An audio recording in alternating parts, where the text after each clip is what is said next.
এই নবীর উম্মত যারা যুবকরা যারা আছে ওরা তো বুঝে না যে আল্লাহ ওকে কি দিতে চান, আল্লাহ ওর জন্য কি রাখছে। ও দুনিয়ার পিছিয়ে দৌড়ায়, ও জানে না, ও শুধু এতটুকুই জানে যে আমার চলায় জমিন কাঁপে, আমার চলায় এলাকা কাঁপে। যুবক জানে না যে ওর সিজদায় আল্লাহর আরশ কাঁপে।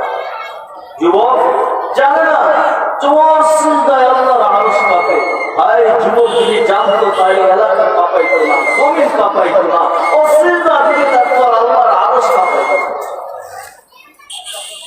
রে হাদিস কোনদিন আসতো না।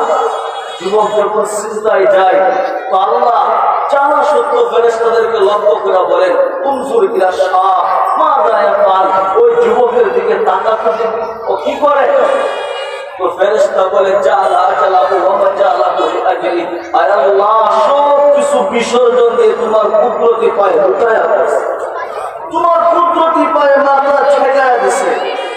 আল্লাহ বলেন হাদা আব্দি হাক্কা, এ আমার পারফেক্ট বান্দা।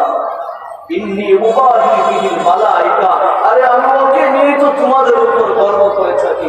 শুধু তাই না, যুবক যখন সিজদায় যায় বলে সুবহানা রাব্বিয়াল আ'লা, আল্লাহ বলেন বান্দা সাব্বাহতানি সাব্বাহতু, তুই আমাকে পবিত্র বললেই তাই না, যা বান্দা সিজদা থেকে মাথা উঠানোর আগে আমি আল্লাহ তোর পবিত্রতার ঘোষণা দিলাম।